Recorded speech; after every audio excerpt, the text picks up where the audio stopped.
보도록 하겠습니다.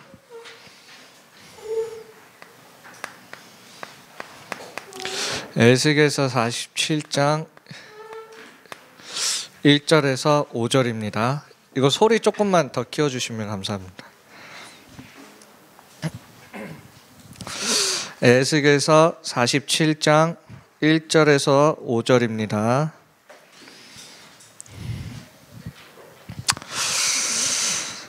제가 한 절 읽고 여러분들이 한 절 읽겠습니다. 그가 나를 데리고 성전 문에 이르시니 성전의 앞면이 동쪽으로 상하였는데 그 문지방 밑에서 물이 나와 동쪽으로 흐르다가 성전 오른쪽 제단 남쪽으로 흘러내리더라.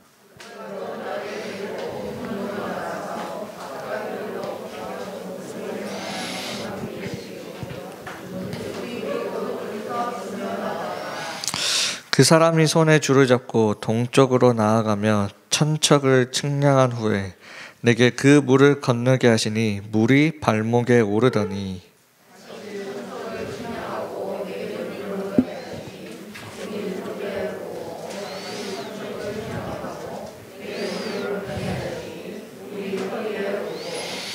다 같이 함께 읽겠습니다. 다시 천척을 측량하시니 물이 내가 건너지 못할 강이 된지라.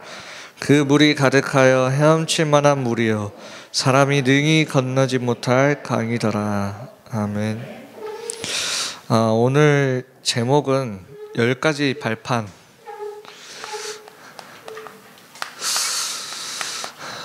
발판 중에 그 다음 3가지입니다. 하나님의 보증, 하나님의 성전과 하나님의 계획입니다. 여기까지 발판하고 있죠. 그래서 서론에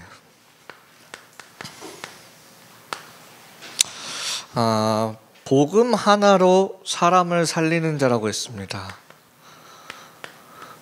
이게 도대체 무슨 말일까요? 무슨 복음 하나로 사람을 살립니까? 근데 복음 하나로 사람을 살리는 자로 우리를 불렀다고 하는데 이게 도대체 무슨 말인지 함께 보도록 하겠습니다. 제가 조금 그림을 그릴게요. 자, 그림은 잘 못 그리지만 이렇게 잘 이해해 주시면 좀 감사할 것 같아요. 이게 땅이에요, 땅. 이 땅이고 이 땅에 뭐가 심겨졌냐면 이 씨앗이 이렇게 심겨졌어요. 씨앗이. 근데 이 씨앗이 어떤 씨앗이냐? 참 좋은 씨앗이면 좋을 텐데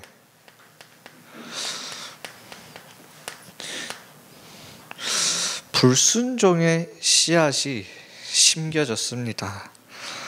그래서 여기서 이 씨앗이 이렇게 뿌리를 내리게 되죠. 이 뿌리를 보고 어떤 뿌리냐면 이 불순종의 씨앗에서 나온 뿌리가 뭐냐면 사람이 어디에 있게 되냐? 사단한테 종노릇하는 이 뿌리가 나오게 됐습니다. 하나님에 대한 불순종의 씨앗이 심겨지면서 사단의 말을 따르고 너희 아비의 욕심대로 하는 이 상태가 되어졌습니다. 그리고 따먹지 말라 한 그 선악과를 따먹음으로써 어떤 문제가 오게 되냐? 이 죄에 대한 문제가 오게 돼요. 그래서 더 이상 하나님과 함께할 수 없는 이 뿌리가 내려진 거예요. 이걸 보고 우리가 뭐라고 얘기하냐? 근본 문제라고 얘기합니다. 우리가 나무를 보면 땅속에 있는 뿌리는 보이지 않죠. 마찬가지예요. 이 영적인 문제는 우리 눈에 보이지 않아요. 근데 반드시 있다라는 거예요. 눈에 보여지는 나무의 부분은 결국 뭐에 영향을 받냐? 어떤 씨앗이 심겨지고 어떻게 뿌리가 내려져 있느냐에 따라 이 나무가 결정되는 거예요. 근데 사람들은 그걸 모르고 있죠. 자기의 인생을 계속 여기만 바라보고 있는 거예요. 여기서부터 잘못되었는데 이걸 모르고 안 보이니까 여기에만 집중을 하고 있는 겁니다. 그래서 어떤 열매가 이렇게 맺혀지냐, 우리가 잘 알고 있는 창세기 3장, 6장, 11장의 열매들이 맺혀져요. 우리가 잘 알고 있는 점술, 미신, 우상의 열매들이 맺혀지는 겁니다. 그래서 당연히 그 인생은 어떻게 되냐? 6가지 멸망의 그 상태 속에 이 열매가 맺어지게 돼요. 사람이 왜 계속 문제가 오냐, 인생에. 문제를 가져다주는 존재가 있다고 성경에서 말하고 있어요. 뭐요? 에베소서 2장 2절에요. 공중 권세 잡은 자가 불순종의 아들들 가운데 역사하고 있기 때문에 그래요. 그리고 또 왜 계속 문제가 생겨나냐? 죄로 인한 저주와 재앙 속에 빠져 있기 때문에 그래요. 에베소서 2장 1절. 허물과 죄로 죽었다고 되어 있어요. 왜 계속 문제가 오냐? 여기서 빠져나올 길을 몰라요. 그래서 계속 인간의 방법만 잡고 있기 때문에, 여기에만 집중하고 있기 때문에 그래요. 에베소서 2장 3절이야. 뭐라고 얘기하냐? 우리의 육신과 마음의 욕심 따라 행한다고 되어 있어요. 그래서 이 문제는 해결이 안 돼요. 사람들은 이 보이지 않는 문제를 모르기 때문에 내 인생에 왜 계속 문제가 오는지를 알 수가 없는 거예요. 그래서 하나님이 우리에게 주신 답이 무엇입니까? 여자의 후손이 하나님이 주신 답이에요. 여자의 후손이 뱀의 머리를 상하게 할 것이다, 이렇게 얘기하셨어요. 저주와 재앙으로 가득한 이 죄로 인한 저주와 재앙으로 가득한 이 세상에 뭐라고 얘기하셨냐면, 황폐해졌는데 더욱더 황폐해질 것인데 거룩한 씨가 이 땅에 그루터기니라. 이 거룩한 씨가 그리스도예요. 그리스도. 이 저주받은 재앙으로 가득한 이 세상에 거룩한 씨가 이 땅에 그루터기로, 이 그루터기가 나무가 되고 숲이 되어지는 역사가 있는 겁니다. 이 사람의 방법을 가지고 계속 하고 있는데 뭐라고 얘기하시냐면, 이사야 7장 14절에 처녀가 잉태하여 아들을 낳을 것이니 그 이름을 임마누엘이라 하라. 하나님이 이렇게 답을 주셨어요. 이 답을. 이걸 보고 뭐라고 하냐? 마태복음 16장 16절에 주는 그리스도시요 살아계신 하나님의 아들이시나이다. 이 문제를 해결하신 분이 그리스도고 복음이라는 거예요. 그래서 복음 하나로 사람을 살리게 되어지는 거예요. 정말 그 한 사람에게 이 그리스도가 들어가면 여기서부터 변화되어 이 나무가 변화되는 거예요. 그래서 뭐라고 합니까? 새로운 피조물이라. 여기서 나온 이게 아니라 아예 새로운 피조물이 되어지는 거예요. 그리스도로만 가능한 겁니다. 우리 렘넌트들이 이 사실을 믿으셔야 돼요. 내가 진짜 이 그리스도를 믿고 있으면 내 능력과 상관없이 나와 함께 하시는 그리스도께서 역사하십니다. 왜 역사가 없냐? 안 믿으니까요. 그러면서 강단에서 뭐라고 얘기하셨냐면, 이 교회 안에 누가 있다고 했냐면 양과 염소가 있다고 했어요. 양은 복음 가진 자들을 보고 양이라고 얘기했어요. 염소는 복음이 없는데 또 특이한 게 뭐냐? 훌륭한 염소들이 있다라고 했어요. 그래서 사람들이 이 훌륭한 염소를 보고 존중하고 따라가요. 우리 예수님 12 제자 중에 한 명이 누구였냐? 예수님을 판 가룟 유다예요. 훌륭한 염소가 있다니까요, 교회 안에. 다른 사람들이 와, 저 12 제자 중에 한 명이구나, 대단하구나, 그런 훌륭한 염소가 분명히 교회에 있다고 했어요. 여기에 없으리란 바 없죠, 우리 중등부에도. 자, 우리 렘넌트들이 진짜 복음 가지시길 바랍니다. 여러분들이 성령 인도를 받는다는 게 무엇입니까? 내가 양으로서 어떻게 목자의 인도, 성령의 인도를 받는다라는 게 뭐죠? 그 목자가 가는 그 목적을 잘 알면 돼요. 요한복음 3장 16절이요. 하나님이 세상을 이처럼 사랑하사 독생자를 주셨는데 왜 주셨냐?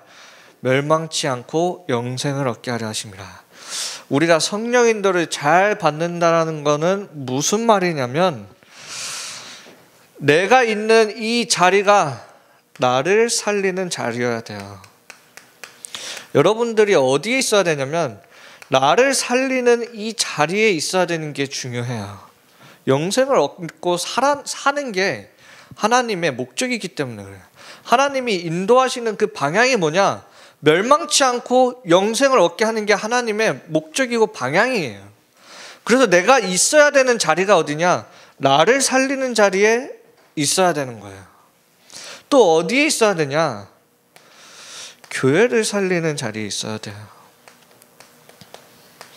여러분들은 중등부를 살리는 그 자리에 있는 게 성령 인도 받는 거예요.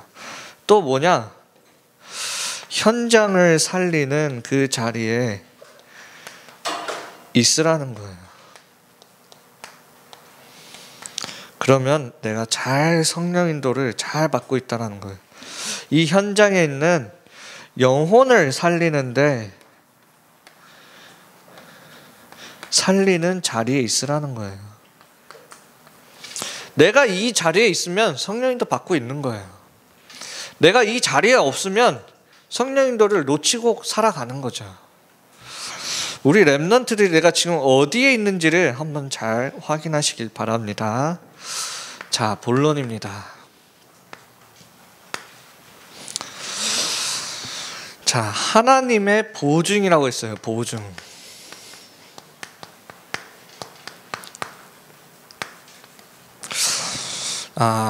우리는 이 땅에서 육신이 있기 때문에 영이신 하나님이 보이지 않는 게 당연하죠. 죄로 인한 이 육신을 가지고 있는 우리가 하나님을 볼 수 없는 건 당연해요. 근데 안 보이니까 안 믿는 게 잘못된 거예요. 당연히 안 보이는 게 당연하고 맞는 거예요. 그게. 우리가 하나님의 자녀인데 그러면 이 땅에서 내가 어떻게 살아가야 됩니까? 모르잖아요. 그래서 하나님이 주신 게 말씀이에요. 이 성경을 그래서 우리에게 주신 거예요. 이 땅에서 살아갈 수 있도록. 자, 하나님이 말씀을 주셨는데 그냥 말씀을 주신 게 아니에요.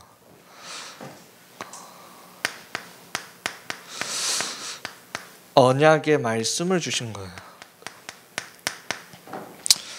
언약의 말씀, 약속의 말씀. 이 말은 뭐죠? 반드시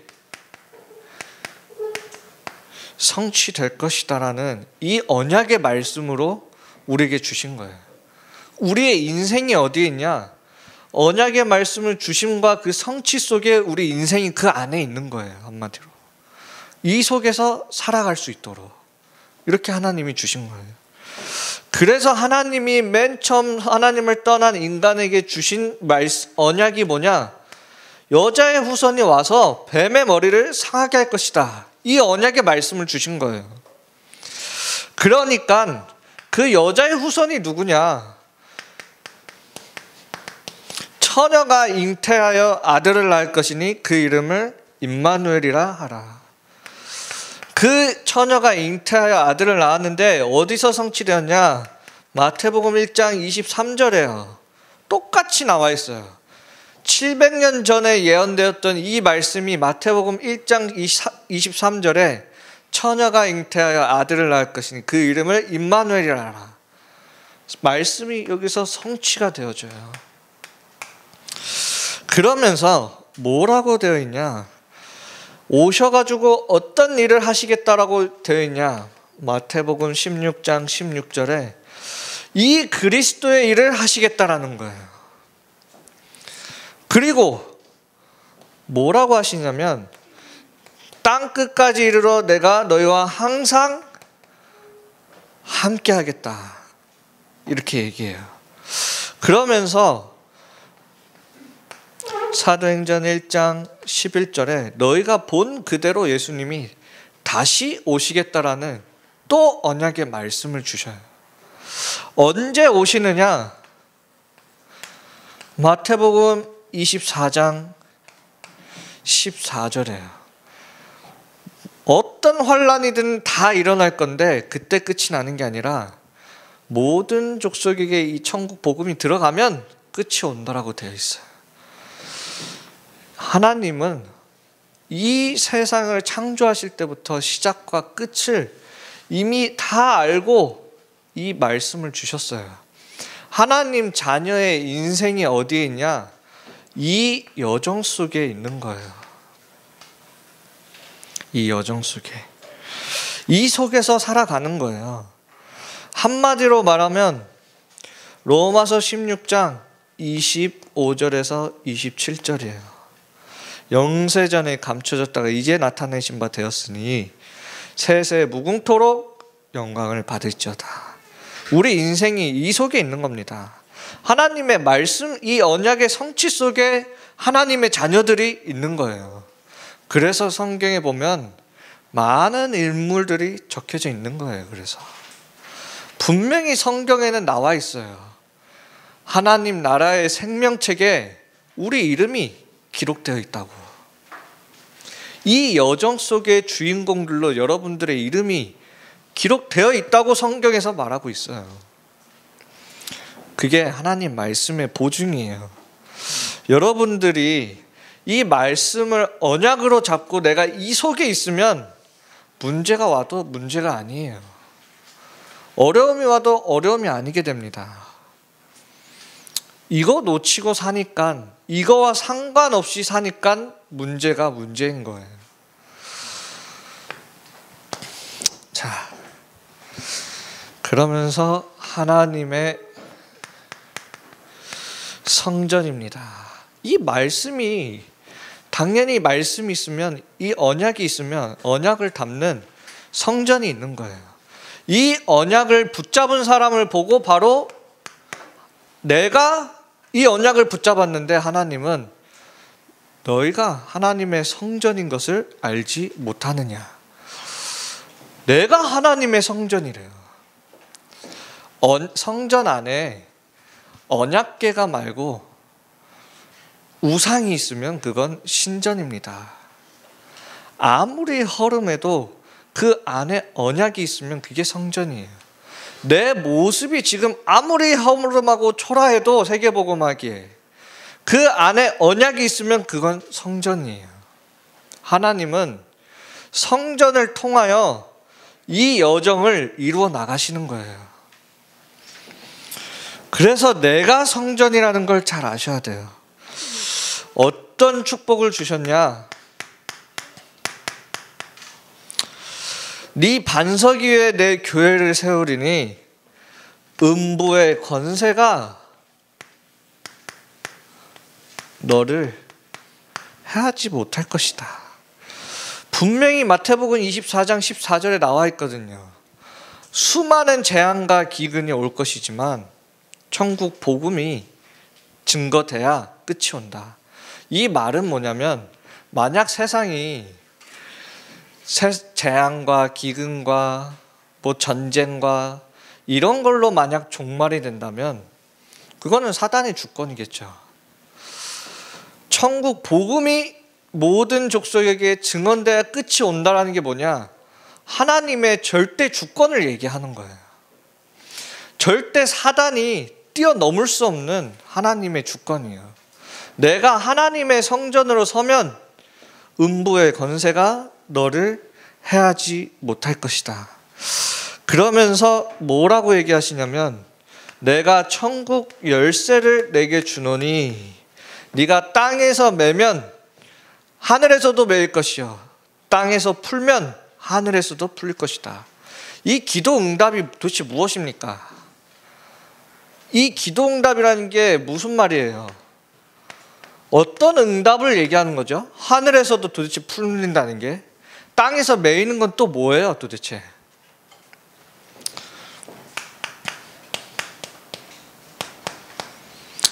네가 강한 자를 결박하지 않고서야. 땅에서 매인다라는 말은 뭐냐? 이 땅에 있는 이 사단의 권세가 매인다라는 거예요. 우리가 기도할 때 사단이 결박된다라는 거예요. 하늘에서도 매일 것이다. 보좌의 축복을 얘기하는 거예요.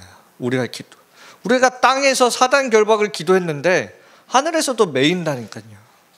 이 사단이 공중권세 잡은 자가 매인다라는 거예요. 땅에서 풀면은 무엇입니까? 그 강한 자를 결박하지 않고서야 어떻게 그 세간을 늑탈하겠느냐? 그 사단의 손 안에 있는, 사단이 만든 그 운명 속에 있는 그 사람들의 영혼을 빼내는 걸 얘기하는 거예요. 이 기도응답은 다른 어떤 내가 막 부유해지는 기도응답을 말하는 게 아닙니다. 전도와 선교의 응답을 얘기하는 거예요. 하나님이 성전에게 주신 응답이에요. 이게 권세고, 우리 렘넌트들이 이 속에 있으면 되는 거예요. 그래서 뭐냐? 로마서 8장 2절이에요. 땅에서 풀면 하늘에서도 풀릴 것이다. 그리스도 예수 안에 있는 생명의 성령의 법이 너희를 죄와 사망의 법에서 해방하였느니라. 이 일이 일어나는 겁니다. 여러분들이 기도할 때. 다른 응답이 아니라 우리 성전에게는 돈의 응답이 필요한 게 성전이 아니에요. 그건 회사지. 회사가 돈의 응답이 필요하지 성전이 돈의 응답이 필요한 게 아니에요. 성전에게 필요한 응답은 뭐냐? 전도와 선교의 응답이에요. 이 응답을 하나님이 주시겠다는 거예요. 기도하면. 그 속에 다 경제도 포함이 되어 있는 거지. 자, 하나님의 계획입니다. 그래서 하나님의 계획이 도대체 무엇일까요? 내가 있는 곳이 바로 선교지라고 얘기하셨어요. 내가 있는 곳이. 저 외국 가는 게 선교지가 아니라 내가 있는 곳이 선교지다. 여러분들이 있는 곳이 선교지예요. 그래서 우리가 한번 이 사건을 잘 보면 좋겠어요. 소돔과 고모라예요. 이 사건을 보면 여러분들이 많은 것을 알 수 있습니다. 이 소돔과 고모라 사건의 내용이 뭐냐면 하나님이 소돔과 고모라를 심판하시려고 합니다. 근데 거기에 아브라함의 조카 롯이 있어요. 롯의 가족이. 그래서 아브라함이 하나님 심판하는 그 천사들에게 말을 하죠. 하나님한테 뭐라고 얘기하냐? 그 성읍에 혹시 의인이 50명이라도 있으면 그러면 그 사람들 다 같이 죽어야 됩니까? 그래서 하나님이 그러면 의인 50명 있으면 심판하지 않을게. 근데 없어요. 그럼 아브라함이 또 얘기해요. 그럼 45명이 있으면 어떡하죠? 그 5명 차이 때문에 다 죽어야 됩니까? 그래서 하나님이 그럼 괜찮아. 그럼 40명은요? 그래 40명이라도 있으면 심판하지 않을게. 그러다 20명, 10명 없어요. 의인이. 그래서 결국엔 소돔과 고모라가 완전히 멸망받게 되죠. 이게 소돔과 고모라의 사건의 내용이에요. 만약에 그 소돔과 고모라에 정말 의인이 한 명이라도 있었더라면 어땠겠습니까? 하나님이 원하시는 거겠죠, 그게. 우리 렘넌트들이 있는 그 현장에 하나님이 원하시는 그 계획이 뭐냐? 이 의인 한 명을 세우길 원하시는 거예요. 찾길 원하신다라는 거예요. 내가 있는 그 현장에. 왜요? 이 의인 한 명이 없어서 그 현장이 망하기 때문에 그래요. 우리 렘넌트들이 이 하나님의 계획을 잘 봤으면 좋겠어요. 근데 너무나 안타깝죠. 그래도 한동안 아브라함이랑 같이 살았던 아브라함의 조카 롯이 있었어요. 참 이 사람이 그래도 그 소돔과 고모라에서 복음을 전했더라면 얼마나 좋았겠습니까? 근데 이 롯의 모습을 우리가 보면서 여러분들이 많이 생각을 해보세요. 롯이 어땠냐? 천사들이 소돔과 고모라, 소돔에 와가지고 천사 2명이 와서 롯의 집에 들어갑니다. 롯의 집에 들어가니까 그 동네 사람들이 그걸 보고 그 천사 2명을 끄집어내려고 롯의 집에 쳐들어오죠. 그러니까 롯이 뭐라고 그 사람들한테 얘기하냐? 나에게 처녀인 2딸이 있다. 너희들이 그 2딸을 데려가서 마음대로 해라. 그 지금으로 치면 말도 안 되는 거죠. 뭐 그런 성폭행이든 뭐든 마음대로 하라고 이렇게 얘기해요. 그 말은 뭐냐면 이 롯이 전혀 영적인 힘이 하나도 없었던 거예요. 그리고 또 뭐가 보여지냐면 그 네피림의 그 문화에 같이 길들여져 있었던 거죠. 그러니까 그렇게 말을 하는 거예요.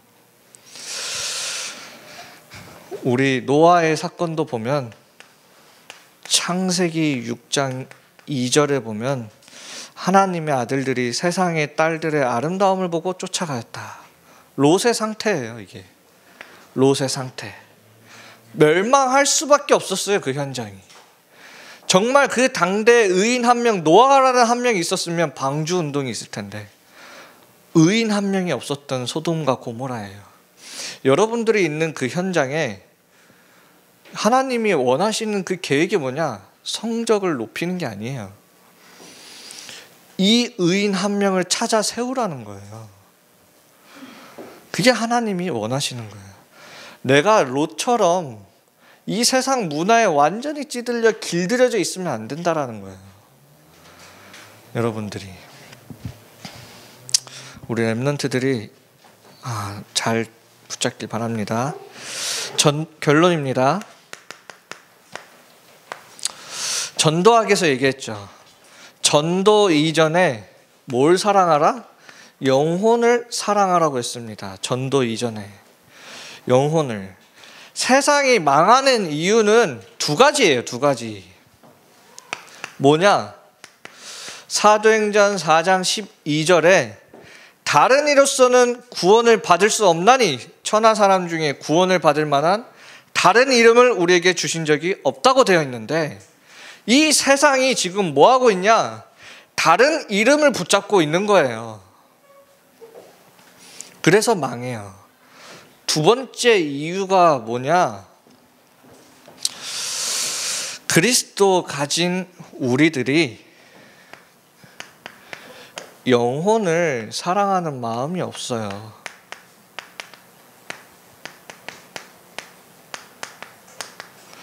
그래서 그리스도 답을 가진 우리가 영혼을 사랑하는 마음이 없는 거예요.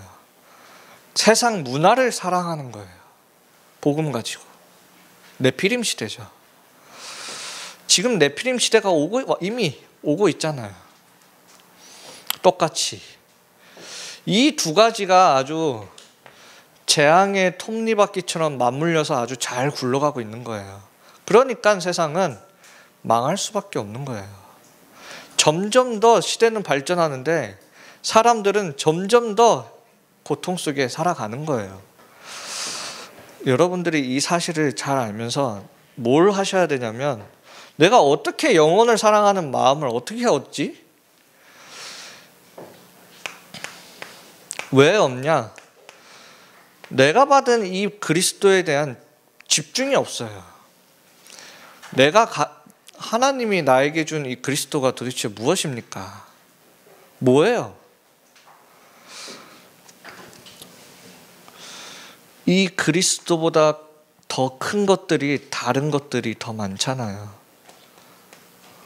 그래서 이 그리스도가 보이지 않잖아요. 세상이 이렇게 흘러가고 있습니다. 이 톱니바퀴를 가지고. 우리 렘넌트들이 그리스도에 집중하는 그런 시간을 가지시길 바랍니다. 자, 기도하고 마무리 짓겠습니다. 하나님 아버지 감사합니다. 결국 이 세상은 하나님의 말씀대로 흘러가게 되어 있는데, 우리 렘넌트들에게 또 우리에게 그리스도라는 이 완전한 답을 주심에 감사합니다. 우리가 이 그리스도에 집중하며 그리스도 안에 있는 모든 것들을 찾아 누리며 그리스도의 눈을 가지고 세상을 바라보게 하여 주시옵소서.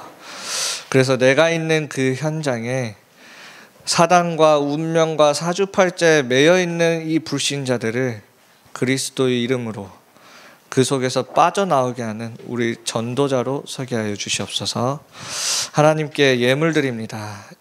이 예물이 237 나라 5천 종족 살리는 데 쓰임받게 하여 주시며, 이 예물 드린 손길 위에 100배의 축복을 더하여 주시옵소서. 예수 그리스도 이름으로 기도합니다. 아멘. 주기도문으로 예배 마치겠습니다. 하늘에 계신 우리 아버지여, 이름이 거룩히 여김을 받으시오며 나라가 임하옵시며 뜻이 하늘에서 이루어진 것 같이 땅에서도 이루어지니라. 오늘날 우리에게 일용할 양식을 주옵시고, 우리가 우리에게 죄 지은 자를 사하여 준 것 같이 우리 죄를 사하여 주옵시고, 우리를 시험에 들게 하지 마옵시고 다만 악에서 구하옵소서. 대개 나라와 권세와 영광이 아버지께 영원히 있사옵나이다. 아멘.